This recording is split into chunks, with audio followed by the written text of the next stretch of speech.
Hello, my dear friends, and welcome back to Cry of Fear. Now, in the last part, we finally confronted the doctor, and though we trusted him for a brief moment, he still decided to turn on us, and he injured our shoulder, so we are now permanently handicapped for the rest of the game. You hear the birds chirping. Gives the illusion that everything might be okay. And as soon as I say that, bizarrely enough, it takes it away. It plunges us into silence.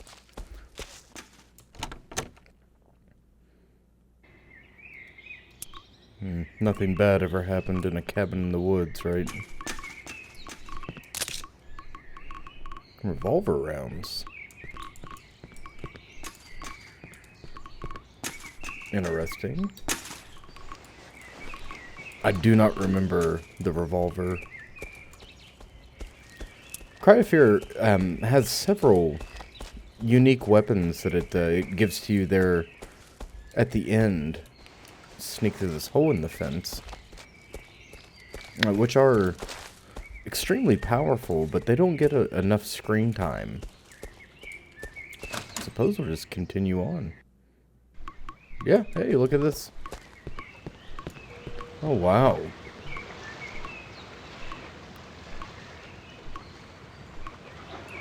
The birds chirping. The sunrise reflected on the water. It's a nice calm stillness. Oh, very good.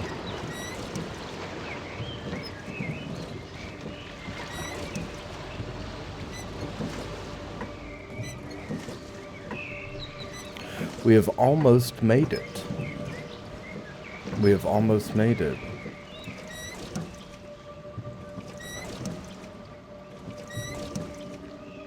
You can see the the gunshot wound in Simon's right-hand shoulder very clearly from this angle. His face glossed over, his motions robotic. After a night like this, I imagine you would be.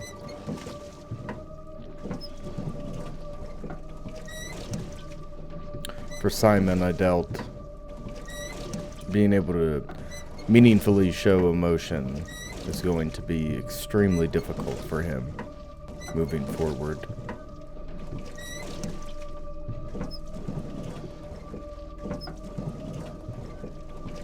I always found this segment interesting. You know, we could talk about what they're trying to symbolize here. If they're trying to symbolize anything. You know, part of it...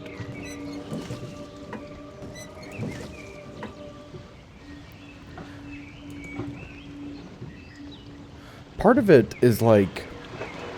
We're coming out of this forest, this particularly scary forest, one that houses the mental hospital. It's almost like leaving the past behind, is how I would describe that. Oh, yes. Oh, Jesus Christ. Now look at this. It's horrific.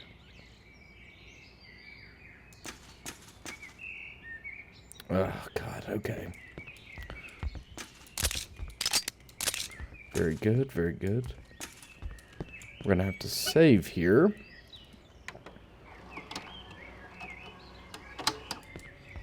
And go down into the base. Oh, yes. Oh, wow, okay. Oh, Jesus Christ, okay.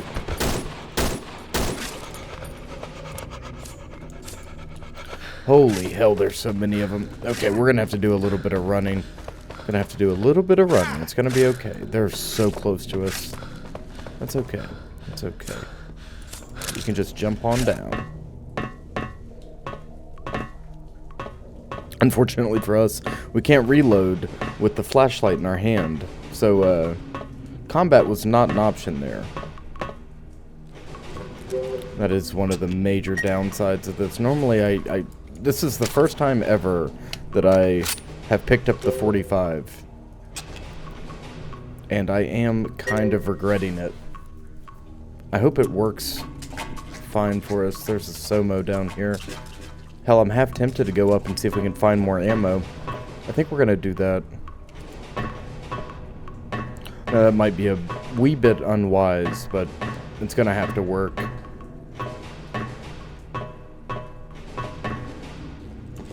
Ooh, hello, demons. They're tough. They're really tough.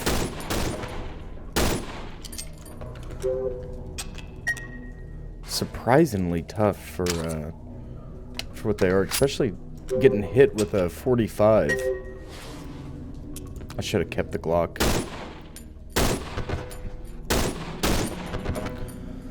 Oh, okay. So let's we've had our fair share of jump scares here in Cry of Fear. Several pretty horrific and memorable jump scares, and this is one of those I would definitely put in the memorable category.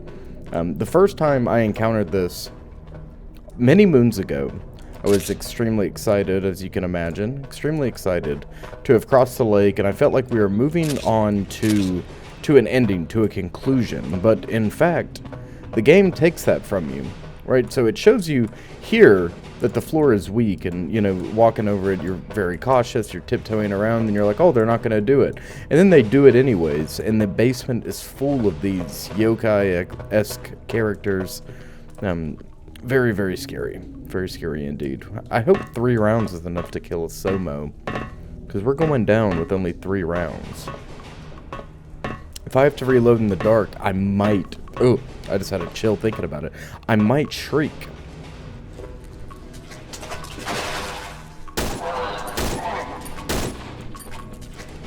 Okay, we're gonna have to reload in the dark. It's just how it is. Oh, Christ. I am so sorry.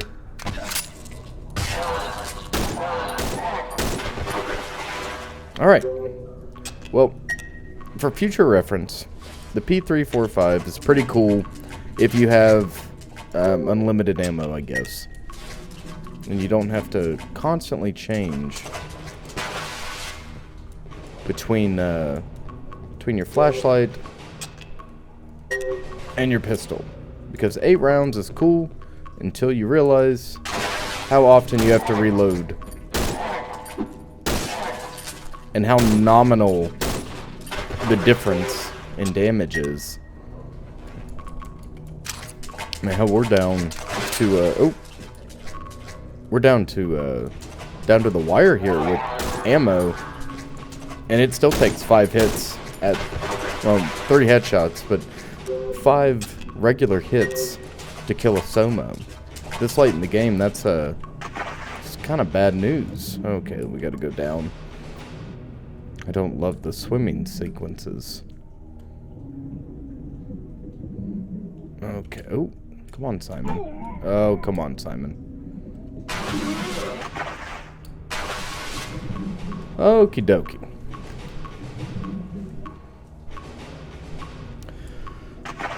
So, I don't know if I've ever said this out loud, but I don't particularly love Cry of Fear's end, right?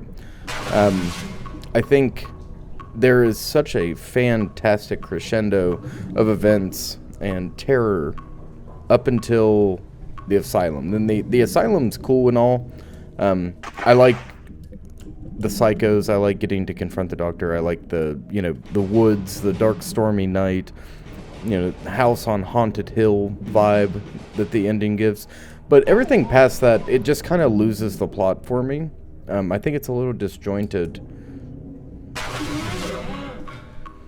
Just a wee bit. It's nothing crazy. Nothing crazy disjointed. I mean, a lot of the twists that you see, you kind of start to see coming. But the gameplay is definitely not my favorite. Towards the end, it's a bit bizarre. I think I may have gotten us turned around here.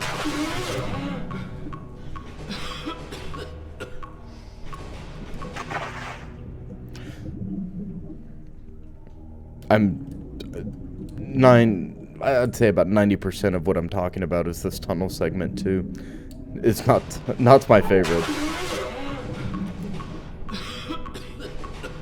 It's out of place, you know? Perhaps it's meant to symbolize Simon's, I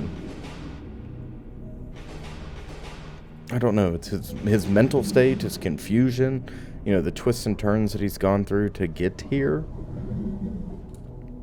Not in the representation that we're seeing, but in his life up until this point, or, you know, through his treatment specifically.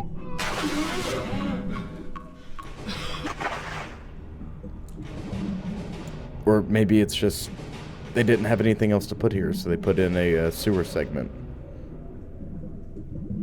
And I think I'm kind of leaning towards the latter. Alright. I either got us turned around or we're about to leave. And it could be either or.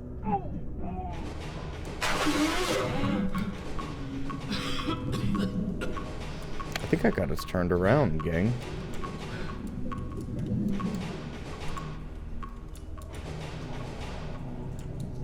Maybe not. Oh yeah, I definitely got us turned around. We're back at the beginning. Okay. Well, hey, you win some, you lose some. And today, we lost some. And that's okay. Everything looks the same down here. It's all very, it's very light brown, very gray, and my vision is blurry, which helps nothing.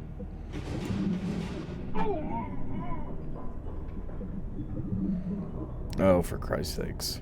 I'm not going to die in this water. I refuse.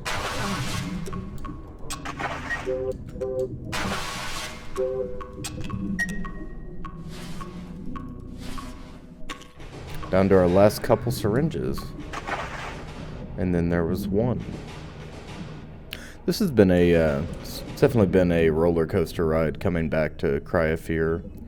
And getting to play it for the channel specifically. It's a lot of fun. It always is. Oh, nice. Okay. Cry of Fear is horrifying. I still get the jitters when I think about playing it. And no matter... Oh, you've got to be kidding me. Okay. No matter how many times I've sat down and played Cry of Fear, I still get scared. And I think that's really impressive, especially for this being what it is. This isn't... it is a standalone experience, but this is a mod somebody had created, and it's better than most AAA horror games I've ever played in my entire life. Now, I think I have voiced my opinion on how I feel about AAA stuff in recent conversations. It's so hit or miss. Quality control has gone out the window. But, stuff like Resident Evil, for example, like, I had no idea that was on a proprietary engine. Stuff like that, it's fantastic, And it plays like somebody really loved the game they were crafting. Inventory full. Oh! Oh my god. That's not cool. That's not cool. That's not cool. That's really not cool, game. I didn't even get it. Holy hell. Okay, I'm gonna drop this. Can we try that again? No. Okay. Sorry for my delayed reaction. I think I'm, I don't know if I'm anxious or what. I don't know what the hell's going on with me. Something's going on. Okay, luckily for us, we encountered that and we know what to do. This is definitely supposed to be that final hoorah. And it just did not hit like I think it was supposed to. Oh god, I hate him. I hate the Saw Runner so much. He scares me greatly. That shriek, that is the most unnatural shriek I've ever heard in a video game. I would love to know how that was made. There's got to be a story to that shriek specifically.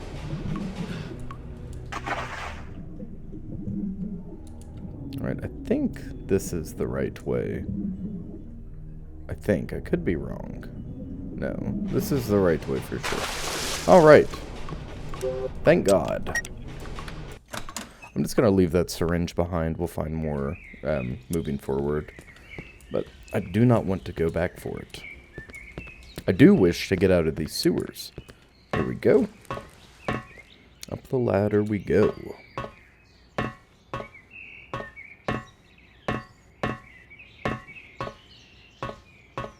Oh my God, you can just imagine what that sun feels like hitting your skin. He's in his hometown now. Kiville. You know, this adds to the dream logic. Simon has crawled through how many different sewers, how many different evolutions and trials and tribulations has Simon gone through on his journey here, right? And oh, Jesus Christ. There he is. He hasn't questioned any of it. You know, it's been natural for him. Like, everything that he's encountered has been, you know, a walk in the park, a Sunday evening. Even though he's questioned the presence of monsters, he hasn't questioned his movements, his routes, anything like that.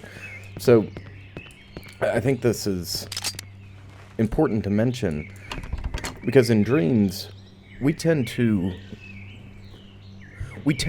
hang on to, or we tend to let a lot of the nonsensical elements, you know, just float through our consciousness, right? As opposed to, you know, if we have a monster in a dream, we remember the monster, right? If we are dreaming about being chased through an abandoned building by a monster, there's never, or at least in my experience, there tends not to be a question as to why we are in this abandoned place, right? Or if there is, it makes perfect sense. There's no need to question it. It's like this, you know, I'm always in this abandoned location. It makes total sense for me to be here. Why wouldn't I? You know? I guess we don't need this flashlight going forward. I suppose we'll just drop it off. Morphine's definitely going to be more effective. And if we need it, we'll come back for it. But yeah, Simon in broad daylight walking around shooting monsters in the neighborhood that he grew up in. Right? Finding shotguns scattered about. Ammunition on everyone's doorstep, like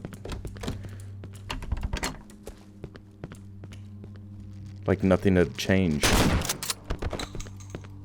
Like this is just something that happens when he rides the train too late. Ooh, I'll take that. Thank you very much.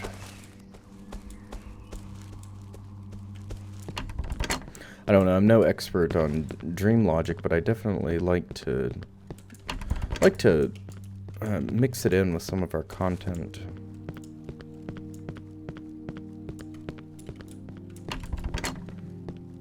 Every house on the street is locked, as I would imagine it. Here we are.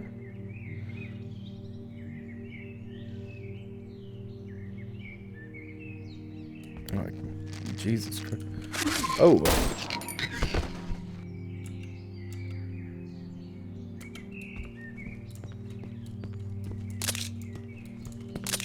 I have shot the little demon. I forgot how to switch the fire selector. Is it Z? Yeah, it's Z. Okie dokie. We never got our bag back. And just now realizing this.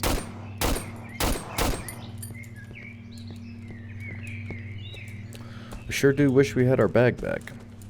I also realized that I'm using this M16 without... Oh, okay, there we go. I thought the where it said X3 at the bottom, I thought it was 3 additional magazines, but that was the fire selector.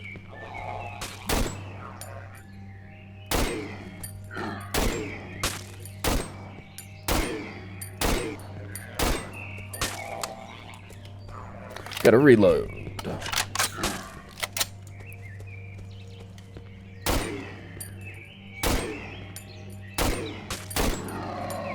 Very good. Very good indeed. It's so... You know, if if Cry of Fear were a different beast, this would be a real... Oh, hello. Jesus Christ. Yeah, if Cry of Fear were a different beast, this would be a really... I could see them taking this particular concept... Hello, crawling demon.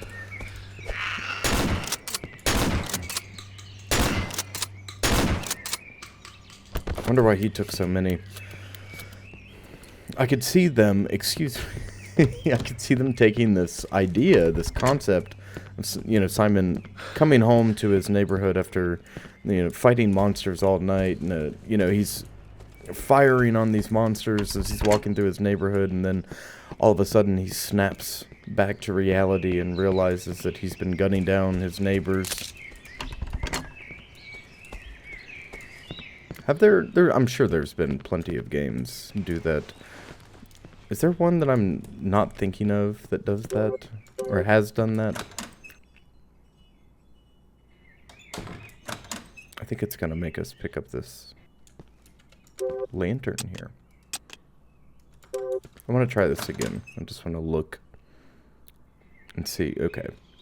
Yeah, sometimes the, especially in this segment, sometimes the game can't decide if it's going to let you see. Sometimes it's just a black screen. And that generally only happens when you're going through doors. I vaguely remember on my last playthrough having to restart as a result of that.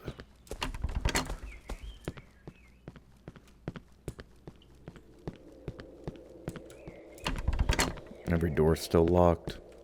Seems like a cozy neighborhood. Everything's kind of tightly packed, but because of the, you know, in a horror scenario, tight corners are never a good thing, right?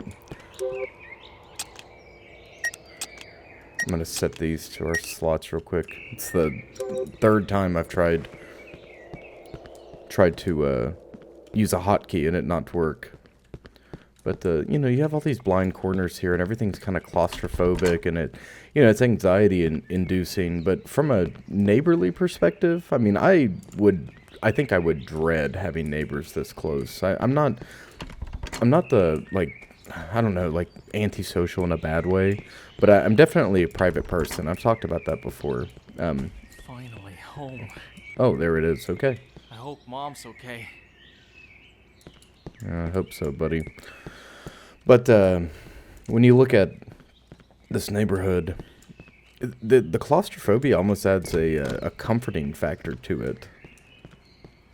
And like everything you'd ever need is right here. I don't know, maybe it's the sun playing tricks on me. I'm really happy to see the morning sun. Mom? Mom! Where are you? Mom! Mom!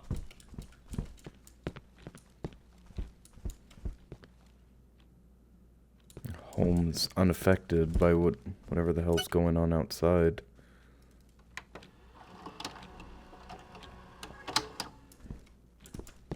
But our mother is missing. It's presumably her room.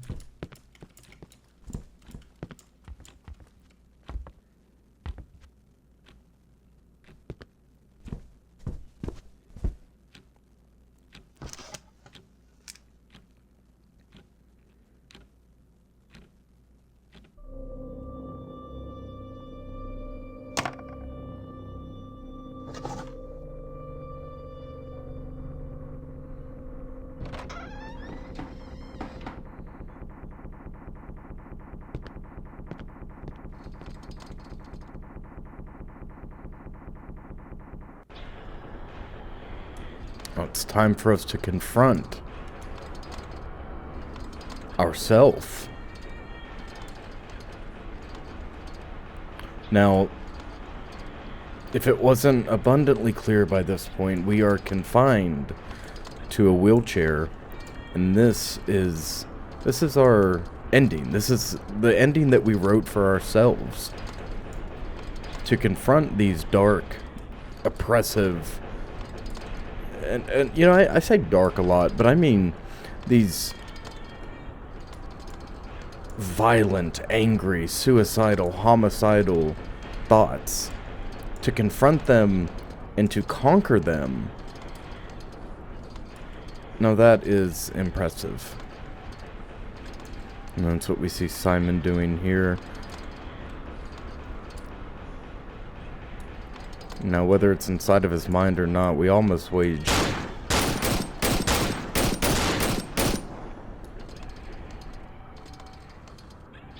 think we got a good amount of shots off on him. Yeah, we sure did. We almost waged these battles within ourselves. You know, and it doesn't have to be as drastic, but for Simon, this was his war. Just coming to terms. And through coming to terms, he found perhaps he could have a meaningful life. Even with his disability.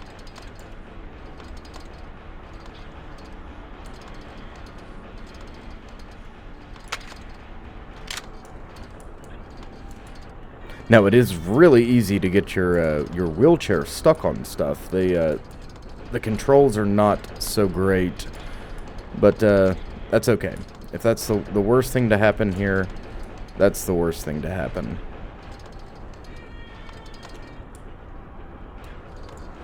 If I have any handgun aficionados watching, this is a... Oh, for Christ's sakes. Simon is wielding a Browning High Power, also known by its designation, the SA-35.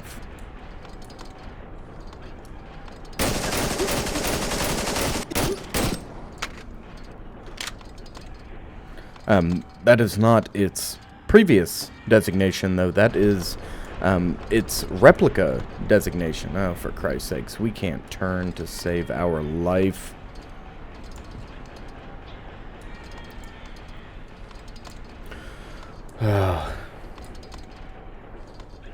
Now, of course, the locale itself would reflect, you know, the difficulties of our new life.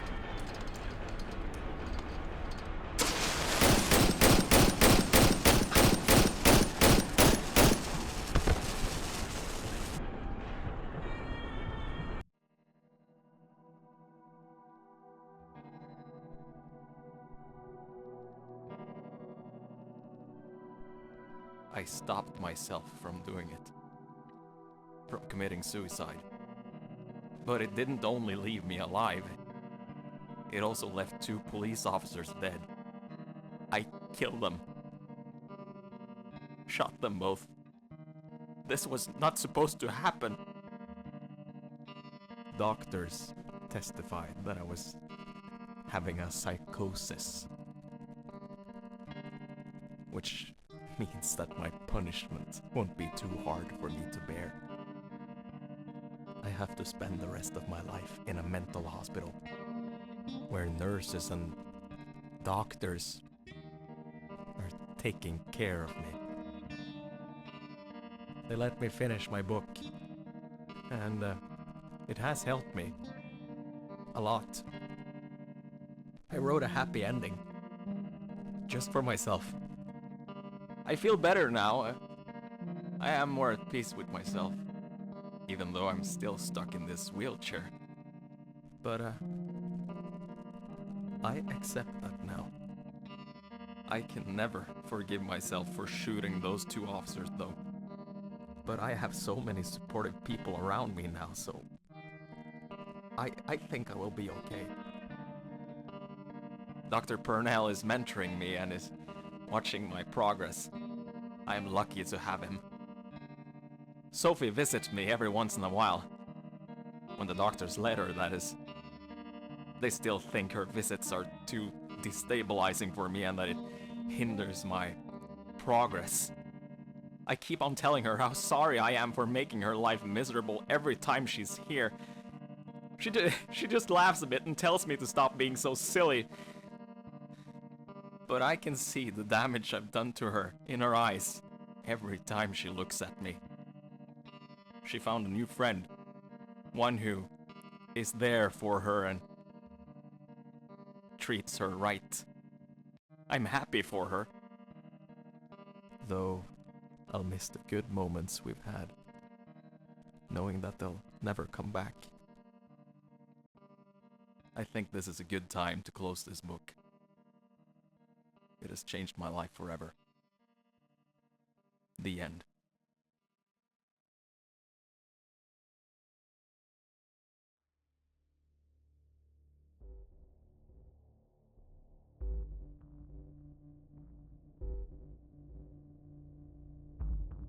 So that was Cry of Fear. You know, Cry of Fear is one of, if not the scariest game where we have the ability to fight back that I have ever played.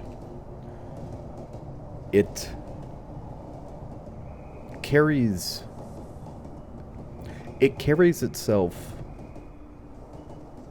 like a combination of I don't even know how to describe it. It's a cut above, and it carries itself like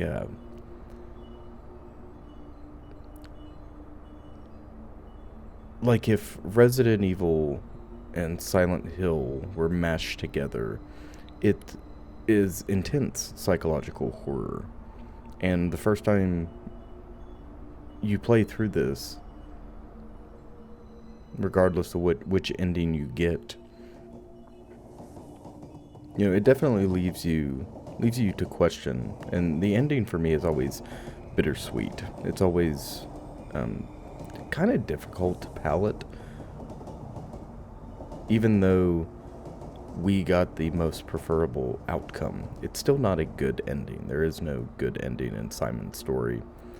With him being as disturbed as he is, you know, his book helped him close a chapter of his life, but he doesn't get to live a life anymore, necessarily. Not a full one, at least. Not a free life.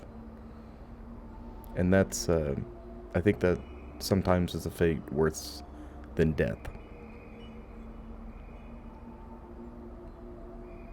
So what we witnessed, the events of the story, are Simon trying to deal with intense emotional trauma, intense psychological distress.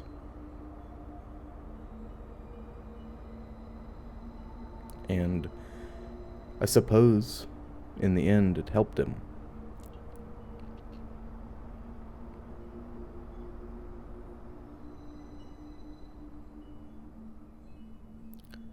Cry of Fear will always have a special place in my heart, and I will never, ever forget it. I still feel the same dread I felt all those years ago when I booted it up for the first time. Every time I boot up this game, even if I know what's coming, I am still not impervious to the scares. The scares are that good. I played this when it first came out. I've played it probably 5 or 6 times through since. It's like once every couple years I sit down and play it, and it is a cut above. It is horrific. If I want to get jump scared, if I want to get my heart going, this is where I go. It is a fantastic story. It has fantastic gunplay, and best of all, it's free. So if you want to check it out, I'll put the link in the description as always. But it's somber. It really is. I'm just kind of sitting here thinking over in my head,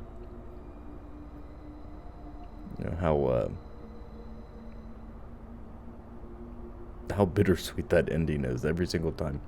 So, ladies and gentlemen, if you like this video, please remember to like, comment, and subscribe. We have more content on the way as always. Something for everybody, no doubt. If you want to play Cry of Fear for yourself, that link will also be in the description. And if you want to play Cry of Fear for yourself, make sure that you join the MP5 group. So on your second playthrough, you can get the MP5 in the special room. I'm not going to go through and do the secrets and whatnot. We can look through the unlockables. We've got Nightmare Difficulty, the Doctor Story. Got a couple hoodies we can wear. The Hidden Package. It's really neat that it over the years they've added a host of things to make replayability more fun, more accessible.